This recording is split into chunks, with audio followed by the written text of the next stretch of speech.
not the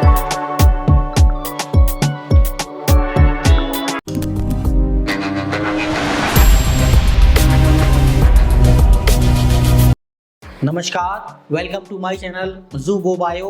मैं हूं वीरेंद्र कुमार वर्मा और आज मैं आपके लिए लेकर आया हूं यूनिट 5 ह्यूमन फिजियोलॉजी का चैप्टर डाइजेशन एंड एब्सॉर्प्शन का रिवीजन सेशन। और आज के हमारे लेक्चर का टॉपिक है असर्शन एंड रीजन एमसीक्यू। तो आइए शुरू करते हैं आज का लेक्चर। आज के लेक्चर का हमारा पहला क्वेश्चन है, असर्शन दे रखा है human beings have 2 sets of teeth during their life, और इसका रीजन दे रहे हैं human beings have thecodont dentition. इसका जो असर्शन और रीजन है दोनों सही हैं, लेकिन जो रीजन है असर्शन का करेक्ट एक्सप्लेनेशन नहीं देता है। तो इसका आंसर होगा option B, both assertion and reason are true but reason is not the correct explanation of assertion.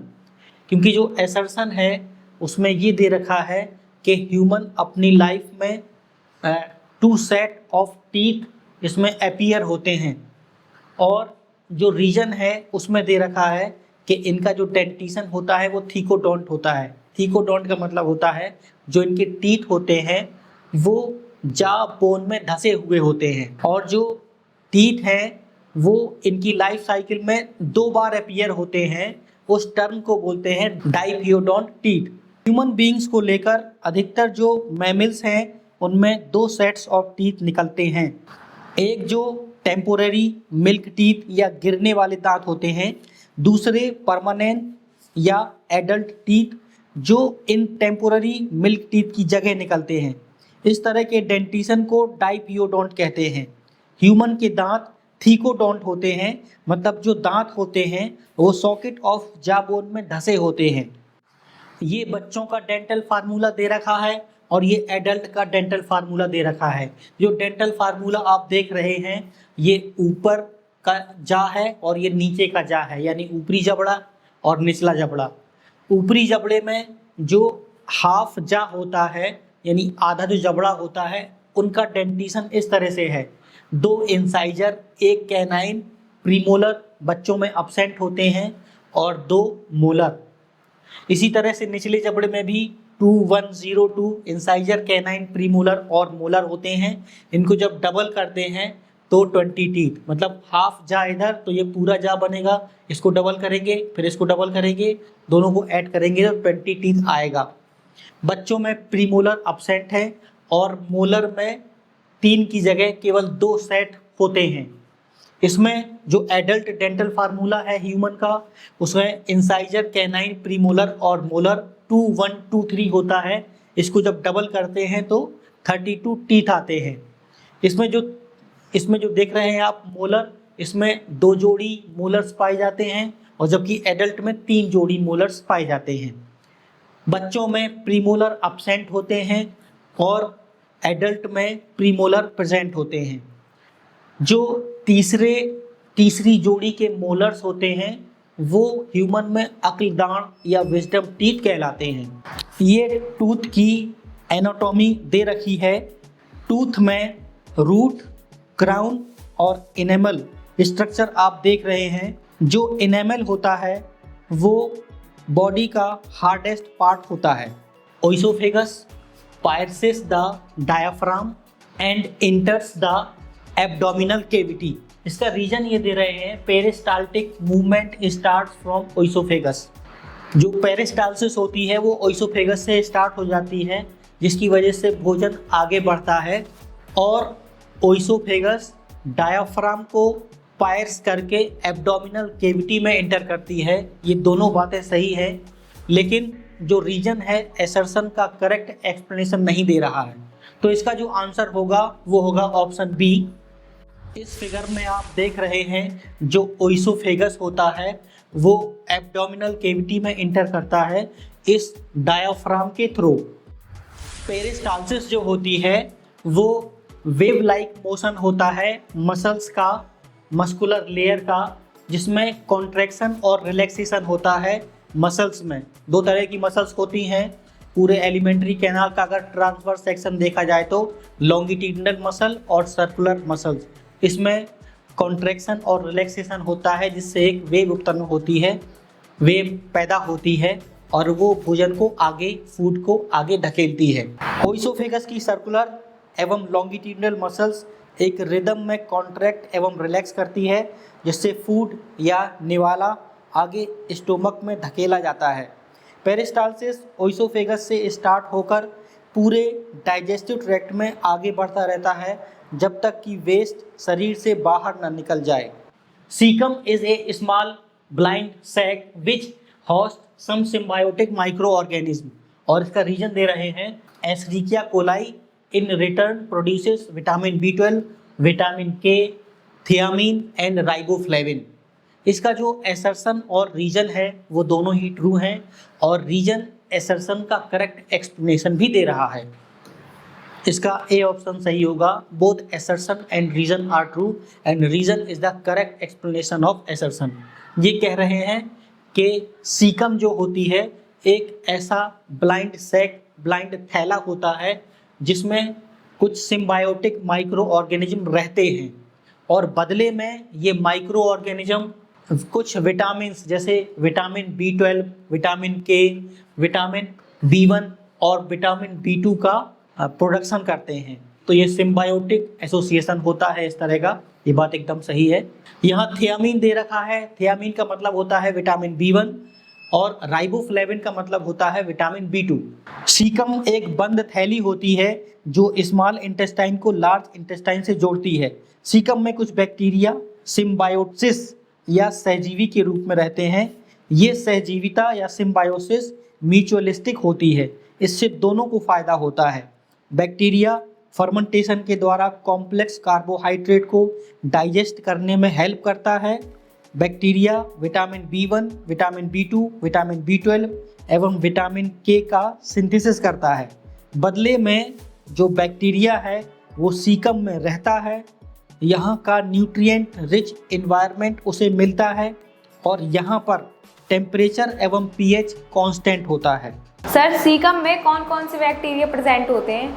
Caecum में लैक्टोबैसिलस स्पीसीज नामक बैक्टीरिया होता है, clostridium species, bacteroides species, bifidobacterium species, उसके बाद एस्चेरिचिया कोलाई भी सीकम में present होता है।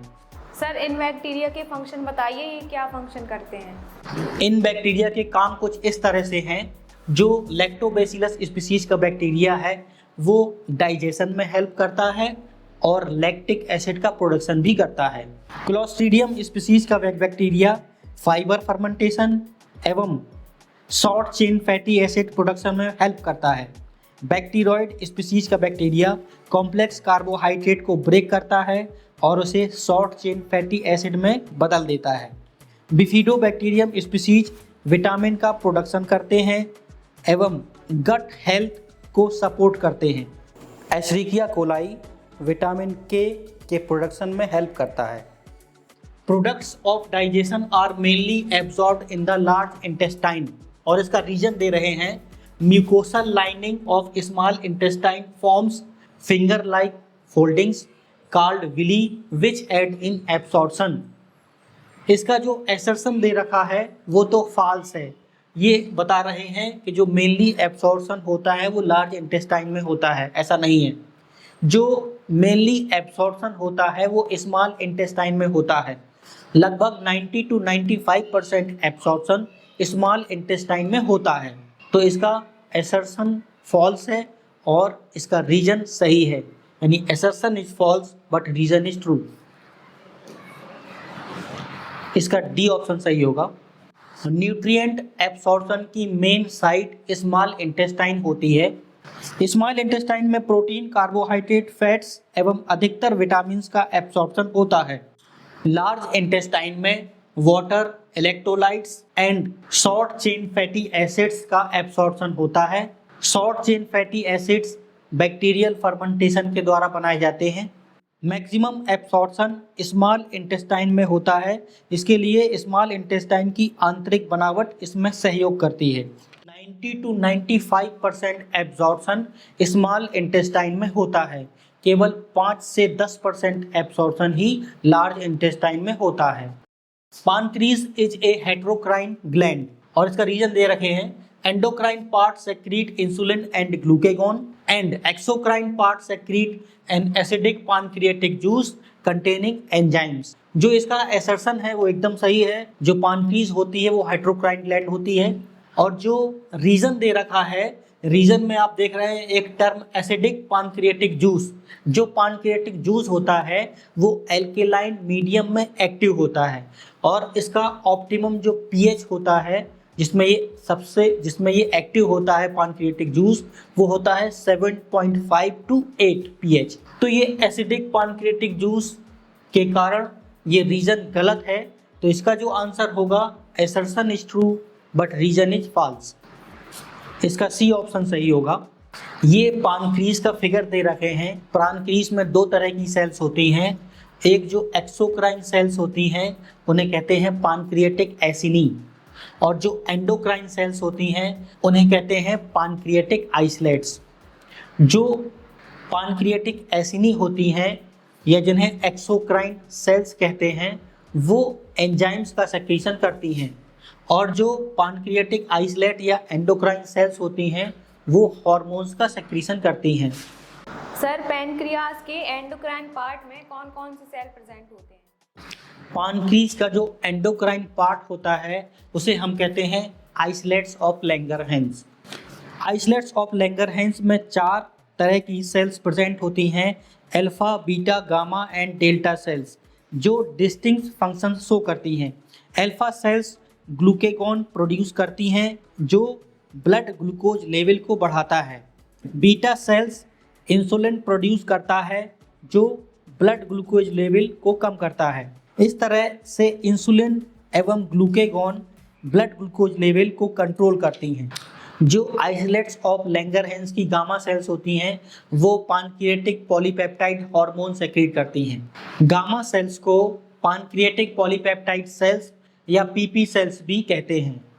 गामा सेल्स पानक्रिएटिक पॉलीपेप्टाइड प्रोड्यूस करती हैं जो पानक्रिएटिक एंजाइम सेक्रीशन एवं गैस्ट्रोइंटेस्टिनल मोटिलिटी को रेगुलेट करता है।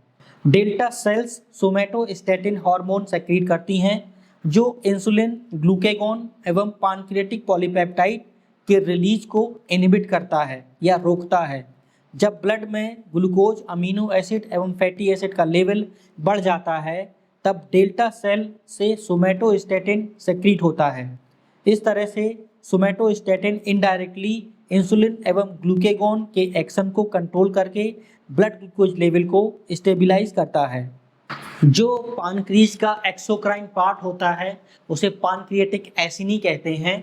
इसमें जो एक्सोक्राइन पार्ट ऑफ पानक्रीज है वो एल्केलाइन पानक्रिएटिक जूस सेक्रीट करता है, ना कि एसिडिक। पानक्रिएटिक जूस में amylase, lipase, proteases, nuclease, enzymes एवं बायोकार्बोनेट होता है। बाइकार्बोनेट के प्रेजेंट होने के कारण पानक्रिएटिक जूस एल्केलाइन होता है, ना कि एसिडिक, जो स्टोमक एसिड यानी HCl को न्यूट्रलाइज करता है। फिगर में पानक्रीज के एक्सोक्राइन पार्ट और एंडोक्राइन पार्ट को दिखाते हुए mucosal epithelium of gut has goblet cells which secrete mucus और इसका रीजन दे रखे हैं the mucus in the gastric and pancreatic juice protects the mucosa from excoriation by acidic secretion। इसका जो आंसर होगा वो ऑप्शन बी सही होगा क्योंकि इसमें एसर्शन और रीजन दोनों ट्रू हैं, लेकिन जो रीजन है एसर्शन का करेक्ट एक्सप्लेनेशन नहीं दे रहा है। सर इसमें रीजन असर्शन का करेक्ट एक्सप्लेनेशन क्यों नहीं है? पहली बात, पानक्रिएटिक जूस एल्केलाइन होता है और उसमें म्यूकस नहीं होता जो एसिडिक सेक्रीशन से म्यूकोसा एपिथेलियम को प्रोटेक्ट कर सके, जबकि पानक्रिएटिक जूस स्टोमक एसिड को न्यूट्रलाइज करता है। दूसरी बात, गॉबलेट सेल्स पूरी गट में प्रेजेंट होती हैं जो म्यूकस का सेक्रीशन करती हैं, स्पेशली इंटेस्टाइन में म्यूकस मैकेनिकल डैमेज एवं डाइजेस्टिव कंटेंट से गट की रक्षा करता है, ना कि केवल एसिडिक सेक्रीशन से। और जो लार्ज इंटेस्टाइन में म्यूकस होता है वो म्यूकस जो वॉल्स होती है लार्ज इंटेस्टाइन की उसको स्मूथ बनाता है ताकि जो फेसिस है या आगे बढ़ता हुआ प्रोडक्ट है वो आसानी से आगे निकल सके। इसमें इंटेस्टिनल म्यूकोसा में गॉबलेट सेल्स को दिखाते हुए ये रही गॉबलेट सेल्स जो म्यूकस का सेक्रीशन करती हैं। इंटेस्टिनल कैनाल की अंदर की सरफेस म्यूकोसा एपिथेलियम को दिखाया गया है। इसमें जो ओइसोफेगस होता है उसमें अंदर की सरफेस में स्ट्रेटिफाइड स्क्वैमस एपिथेलियम होती है। उसके बाद जो स्टोमक होता है, स्टोमक में स्यूडो स्ट्रेटिफाइड कॉल्यूनर एपिथेलियम होती है। इसके बाद बात करते हैं स्मॉल इंटेस्टाइन की। स्मॉल इंटेस्टाइन में अंदर की तरफ simple columnar with microvilli and goblet cells present होता है। लार्ज इंटेस्टाइन में simple columnar with more goblet cells present होता है। Gastrectomy can lead to iron deficiency और एनीमिया। इसका जो रीजन है वो ये है, HCl of gastric juice converts ferric ion into ferrous which makes iron absorbable. इसका जो एसर्शन और रीजन दोनों ही सही है और इसका रीजन एसर्शन का करेक्ट एक्सप्लेनेशन भी दे रहा है। तो इसका जो आंसर होगा वो होगा option A. What is gastrectomy? जब स्टोमक को पार्शियली या फुली सर्जिकली हटा दिया जाता है तो उसे गैस्ट्रेक्टोमी कहते हैं। इस फिगर में जो स्टोमक है उसको फुली हटा दिया गया है, इसे कहते हैं total gastrectomy. Trypsinogen is activated by enterokinase into active trypsin which in turn activates other enzymes in the pancreatic juice। इसका जो रीजन दे रखा है, the pancreatic juice contains inactive enzymes which are activated by intestinal juice। इसमें जो assertion दे रखा है और रीजन दे रखा है दोनों ही सही है। Why reason is not the correct explanation of assertion? Reason में एंटेरोकाइनेज के रोल को स्पेसिफाई नहीं किया गया है। एंटेरोकाइनेज ट्रिप्सिनोजन को ट्रिप्सिन में बदलता है। एंटेरोकाइनेज को एंटेरोपेप्टिडेज भी कहते हैं जो इंटेस्टिनल जूस या स्यूकस इंटेरिकस में प्रेजेंट होता है। ट्रिप्सिन दूसरे पानक्रिएटिक एंजाइम्स जैसे काइमोट्रिप्सिनोजन को काइमोट्रिप्सिन में एवं प्रोकार्बोक्सीपेप्टिडेज को कार्बोक्सीपेप्टिडेज में बदलता है। एंटेरोकाइनेज जो एंजाइम होता है वो इंटेस्टिनल म्यूकोसा से सेक्रीट होता है और एंटेरोकाइनेज एंजाइम फिर ट्रिप्सिनोजन को ट्रिप्सिन में बदलता है एवं डिफरेंट पानक्रिएटिक एंजाइम्स के एक्टिवेट होने की श्रृंखला शुरू हो जाती है।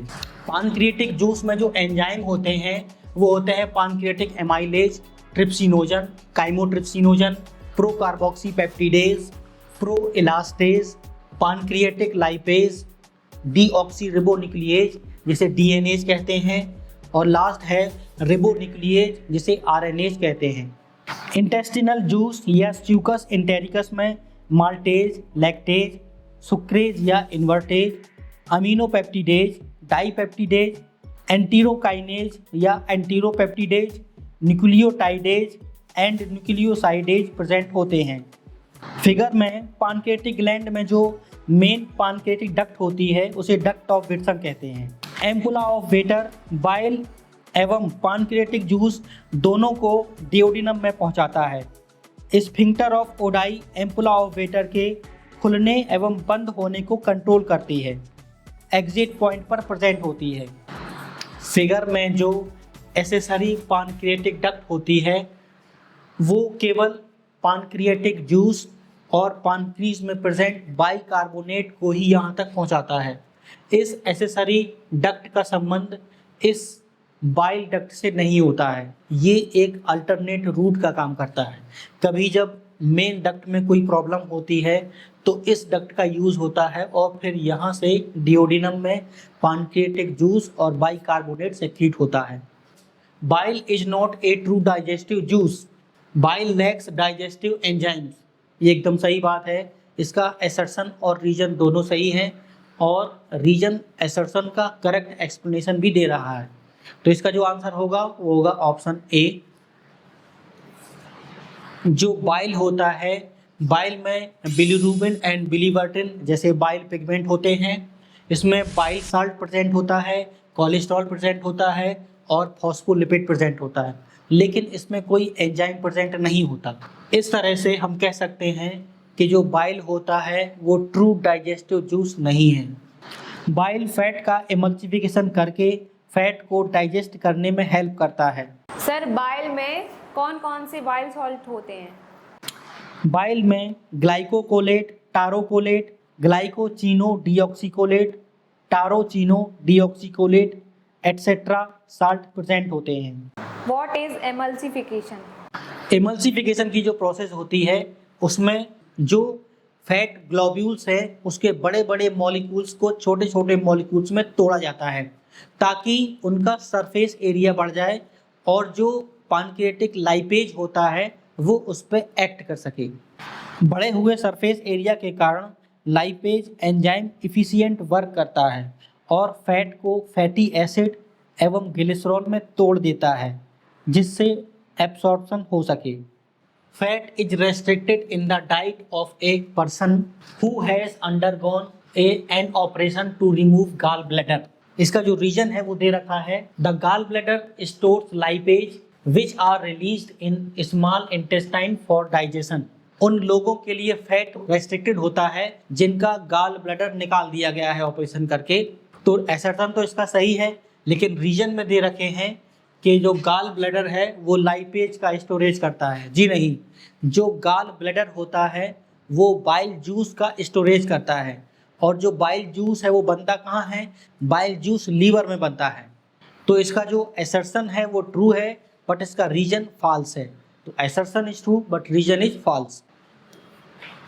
इसका सी ऑप्शन सही होगा। Sir bile juice alimentary canal में कहाँ रिलीज होता है? बाइल जूस जो होता है वो लीवर में बनता है, गॉल ब्लैडर में स्टोर होता है और उसे स्मॉल इंटेस्टाइन के डिओडिनम में रिलीज किया जाता है। बाइल जूस डिओडिनम में फैट का एमल्सिफिकेशन करके पैनक्रियाटिक लाइपेज के द्वारा आसानी से डाइजेस्ट होने में हेल्प करता है। इस फिगर में आप देख रहे हैं, इसमें सिस्टिक डक्ट दिखाई गई है। सिस्टिक डक्ट पहले जो लीवर होता है उससे बाइल को यहाँ पर स्टोर करती है और जब बाइल की ज़रूरत होती है तो गॉल ब्लैडर से ये यहाँ से होते हुए पैनक्रियाटिक डक्ट से डिओडिनम में रिलीज़ की जाती है। आप सभी से गुजारिश है, प्लीज़ मेरे वीडियो को लाइक करिए, वीडियो को शेयर करिए, वीडियो के ऊपर कमेंट करिए और चैनल को सब्सक्राइब करके बेल आइकन को ज़रूर दबाइएगा। Starch in the chyme is hydrolysed by pancreatic amylase into glucose molecules और इसका रीजन दे रखे हैं, about 30% of starch is hydrolysed in oral cavity by salivary amylase. Salivary amylase के द्वारा जो माउथ होता है उसमें ही 30% जो स्टार्च होता है वो हाइड्रोलाइज्ड हो जाता है। ये बात एकदम सही है। एक्सेप्शन में दे रखा है जो काइम होता है वो पैनक्रियाटिक एमाइलेज के द्वारा ग्लूकोज मॉलिक्यूल में टूट जाता है। ऐसा नहीं होता है, पैनक्रियाटिक एमाइलेज के द्वारा जो स्टार्च होता है वो कन्वर्ट किया जाता है डाइसैकेराइड में। डाइसैकेराइड जैसे आपका माल्टोज है, आइसोमाल्टोज है, डेक्सट्रिन्स है, इस तरह के मॉलिक्यूल्स में स्टार्च को तोड़ा जाता है। तो आपका जो असर्शन है वो फॉल्स है और रीजन आपका ट्रू है। तो इसका जो आंसर होगा वो डी ऑप्शन सही होगा। Assertion is false but reason is true. Chyme का स्टार्च पैनक्रियाटिक एमाइलेज के द्वारा हाइड्रोलाइज होकर माल्टोज, आइसोमाल्टोज एवं डेक्सट्रिन में बदल जाता है। माल्टोज एक डाइसैकेराइड है जो 2 ग्लूकोज मॉलिक्यूल से बना होता है। इसमें अल्फा 1,4 लिंकेज की बॉन्डिंग होती है। आइसोमाल्टोज भी एक डाइसैकेराइड है, इसमें ग्लूकोज के 2 मॉलिक्यूल अल्फा 1,6 लिंकेज द्वारा जुड़े होते हैं। Dextrin short chain glucose molecule है।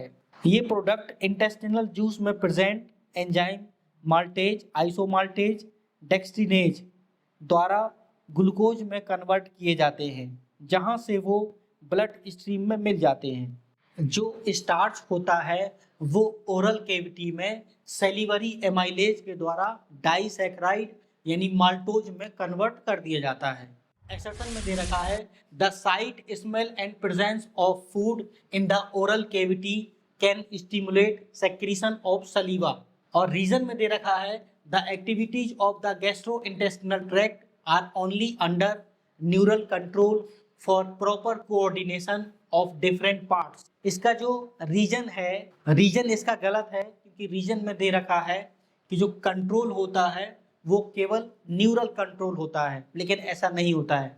जो एलिमेंट्री कैनाल की एक्टिविटी होती है उसमें न्यूरल कंट्रोल और हार्मोनल कंट्रोल दोनों होता है। तो आपका रीजन गलत है और असर्शन आपका सही है।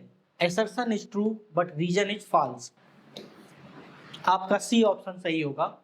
जीआई ट्रैक्ट में सेवरल हार्मोन्स प्रोड्यूस होते हैं जो एलिमेंट्री कैनाल के डिफरेंट पार्ट की एक्टिविटी को रेगुलेट करते हैं। एलिमेंट्री कैनाल में प्रॉपर कोऑर्डिनेशन के लिए कौन कौन से हार्मोन रिस्पॉन्सिबल होते हैं? इस श्रृंखला में जो गैस्ट्रिन होता है स्टोमक की जी सेल से सेक्रीट होता है। गैस्ट्रिन पैराइटल सेल्स के HCl के सेक्रीशन को स्टिमुलेट करता है, गैस्ट्रिक मोटिलिटी को बढ़ाता है एवं गैस्ट्रिक म्यूकोसा की ग्रोथ में हेल्प करता है। जो सेक्रीटिन हार्मोन होता है वो डिओडिनम की एस सेल्स द्वारा सेक्रीट होता है। सेक्रीटिन स्टोमक एसिड यानी HCl को न्यूट्रलाइज करने के लिए पानक्रीज को स्टिमुलेट करता है, जिससे बाइकार्बोनेट रिच फ्लूइड रिलीज होता है। सेक्रीटिन एसिड सेक्रीशन एवं पेट को खाली होने से रोकता है। जो कॉलीसिस्टोकाइनिन हार्मोन्स होता है वो डिओडिनम एवं जेजुनम की आई सेल्स द्वारा सेक्रीट होता है। कॉलीसिस्टोकाइनिन गाल ब्लैडर एवं पानक्रीज को स्टिमुलेट करता है, जिससे बाइल एंड पानक्रिएटिक एंजाइम रिलीज होते हैं। कॉलीसिस्टोकाइनिन पेट खाली होने की प्रोसेस को धीमा करता है ताकि प्रॉपर डाइजेशन हो सके। गैस्ट्रिक इनहिबिटरी पेप्टाइड यानी GIP डिओडिनम और जेजुनम की के सेल्स द्वारा रिलीज होता है। GIP स्टोमक मोटिलिटी एवं गैस्ट्रिक एसिड सेक्रीशन को इनहिबिट करता है। ग्लूकोज के कारण इंसुलिन रिलीज को स्टिमुलेट करता है।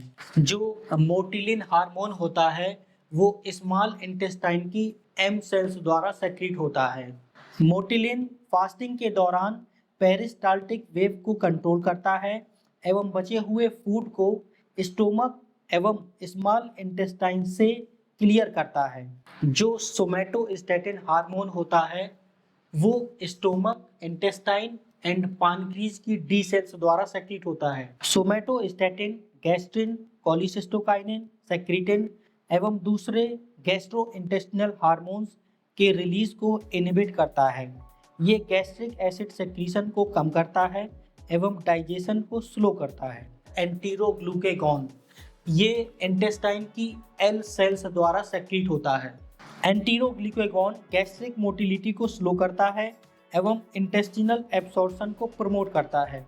ये हार्मोन्स डाइजेशन, एब्सॉर्प्शन एवं एलिमेंट्री कैनाल में फूड के मूवमेंट को रेगुलेट करते हैं ताकि इफिशिएंट न्यूट्रिएंट प्रोसेसिंग हो सके। Glucose, Na+ and amino acids are absorb actively. इसका रीजन दे रखे हैं Na+, glucose and amino acids move against the concentration gradient and hence require energy. इसमें असर्शन और रीजन दोनों सही है और रीजन असर्शन का करेक्ट एक्सप्लेनेशन भी दे रहा है। तो इसका जो आंसर होगा वो होगा ऑप्शन ए।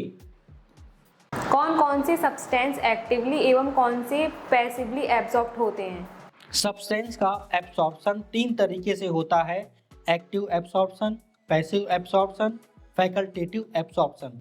एक्टिव एब्सॉर्प्शन या एक्टिव ट्रांसपोर्ट में जो सब्सटेंस का मूवमेंट होता है वो कंसंट्रेशन ग्रेडियंट के अगेंस्ट होता है, यानी जो मूवमेंट होता है वो lower concentration to higher concentration होता है, इसलिए इसमें एनर्जी की रिक्वायरमेंट होती है। जो ग्लूकोज मॉलिक्यूल है, अमीनो एसिड है या सोडियम प्लस है, एक्टिव ट्रांसपोर्ट द्वारा भेजे जाते हैं। जो पैसिव एब्सॉर्प्शन है या पैसिव ट्रांसपोर्ट है उसमें सब्सटेंस का ट्रांसपोर्ट कंसंट्रेशन ग्रेडियंट के अकॉर्डिंग होता है, यानी हायर टू लोअर कंसंट्रेशन होता है, इसलिए इसमें एनर्जी की रिक्वायरमेंट नहीं होती। वाटर ऑस्मोसिस के द्वारा मूव करता है। फैट सॉल्युबल विटामिन जैसे A, D, E के सिंपल डिफ्यूजन के द्वारा मूव करते हैं। फ्रक्टोज फैसिलिटेटेड डिफ्यूजन के द्वारा मूव करता है। ऑक्सीजन एवं कार्बन डाइऑक्साइड का सेल मेम्ब्रेन के आर पार ट्रांसपोर्ट पैसिव एब्सॉर्प्शन होता है। अब बात करते हैं फैकल्टेटिव एब्सॉर्प्शन की। ये एक ऐसा एब्सॉर्प्शन या ट्रांसपोर्ट होता है जिसमें बॉडी की नीड या बॉडी की रिक्वायरमेंट के हिसाब से वो एक्टिव या पैसिव हो सकता है। फॉर एग्जाम्पल, एडीएच हार्मोन के प्रभाव से किडनी की कलेक्टिंग डक्ट में जो वाटर का एब्सॉर्प्शन होता है उसमें एटीपी की ज़रूरत नहीं होती। विटामिन डी के प्रेजेंस में जब कैल्शियम आयंस का एब्सॉर्प्शन होता है तो उसमें एटीपी की ज़रूरत होती है। वहीं विटामिन डी के एब्सेंस में जब कैल्शियम आयंस का एब्सॉर्प्शन होता है तो उसमें एटीपी की ज़रूरत नहीं पड़ती। आयन का एब्सॉर्प्शन फैकल्टेटिव होता है। It is depend on bodies iron level. इस तरह हम कह सकते हैं फैकल्टेटिव एब्सॉर्प्शन में एनर्जी की ज़रूरत है या नहीं, ये कंडीशन पर डिपेंड करती है। Bile helps in emulsification of fat, reason दे रखा है। Bile salts help in incorporating fatty acids and glycerol into water soluble droplets called chylomicrons. इसका जो आंसर होगा वो होगा ऑप्शन सी। इसमें असर्शन ट्रू है और रीजन इसका फॉल्स है।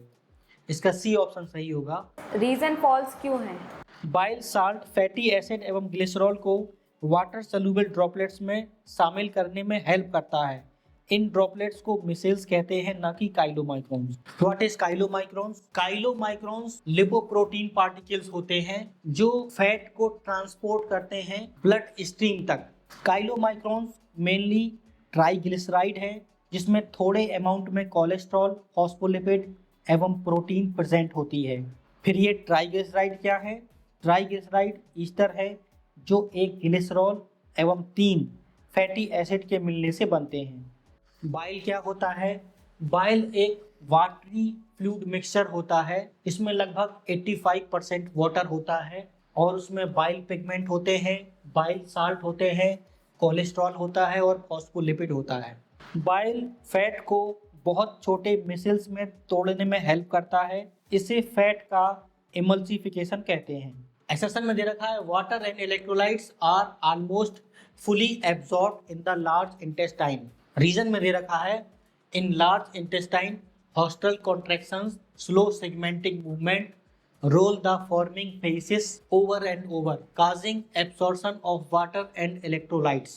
इसमें जो assertion और reason है दोनों ही सही हैं और reason assertion का correct explanation भी दे रहा है। जो large intestine होती है उसमें वाटर और इलेक्ट्रोलाइट्स का एब्सॉर्प्शन होता है। लार्ज इंटेस्टाइन में छोटे छोटे थैले की संरचना के कारण फॉर्मिंग मटेरियल का मूवमेंट स्लो होता है जिससे वाटर एवं इलेक्ट्रोलाइट्स का एब्सॉर्प्शन आसानी से हो सके। आप सभी से रिक्वेस्ट है, प्लीज़ हमारे वीडियो को लाइक करें, शेयर करें, वीडियो के ऊपर कमेंट करें और चैनल को सब्सक्राइब करके बेल आइकन प्रेस करें। Thank you. Have a nice